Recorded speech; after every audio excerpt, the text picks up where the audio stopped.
You leaving people behind after they've experienced you really leaves them messed up in the head to the point where some of them even need to rely on other things to cope. And some of them even fall into their vices even harder than before. But here's the thing, when people deal with you, it forces them into their divine masculine energy or divine feminine energy, depending on who you're dealing with. Dealing with you makes people realize that they're shady, that they are phony, that they're tricksters, and that they live in illusions and that they live in fairy tale, not in reality at all whatsoever. Your energy is like a harsh wake up call. It makes people realize just how cowardice they are, just how they don't have any restraint, how they don't have any control over themselves, because they see how easily you walk away and how you just maintain your equilibrium, how you maintain your independence, how you get stronger, you're happy, self-care, self-love, self-admiration. People like want to bait you into wanting them to breadcrumb you. It's like they want you to be happy with the bare minimum, and when you're not happy with that, and when they can't triangulate you into other connections, then there's a problem.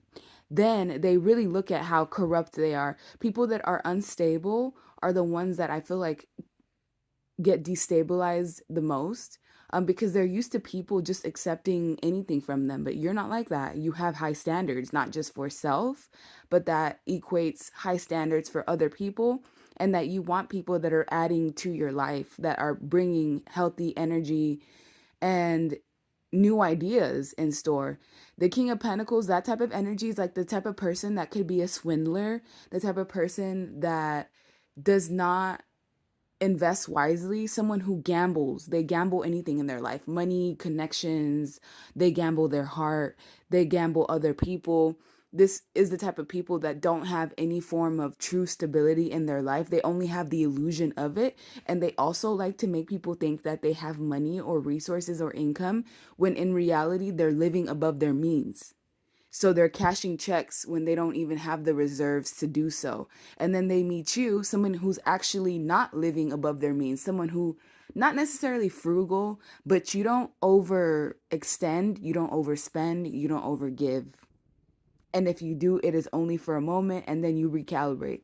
So you're the type of person where when someone gets rid of that type of energy, when they get rid of you and they think they're just going to be fine, they do not foresee like the effects that your absence is going to have. They actually have a lot of clarity. Your energy in people's lives getting snatched away abruptly brings clarity. It actually brings them into balance because they feel what it's like to live or be connected to somebody who has a high vibration. And once you take it away, what are you left with? Toxicity, drama, chaos. So people that you leave behind study you.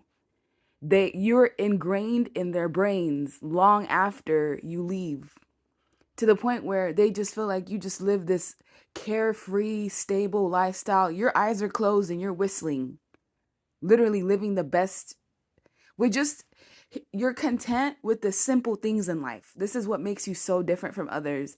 Others have to like be surrounded by like wealth or their viewpoint of wealth of people. They have to be surrounded by flying monkeys and all of these supporters that are just there to be bought, and you're sitting on your throne all by yourself. Some of you only have your kids around and you're still happy and you're still content. You still are very grateful to be alive. And you actually restore certain things back in their life. You actually put a levelness to their toxicity. When you leave certain people, like let's say it's someone that you were romantically connected to, at first they try to overindulge in other connections, like just kind of throw themselves into anything that's available, but that makes them even more miserable.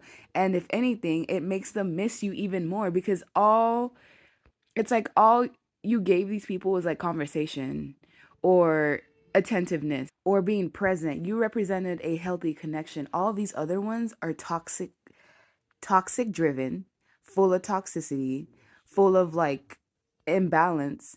And people are not ready for when you block them off. It's like they are never prepared for you to put up those gates or to push them away. They think that you're going to be there forever.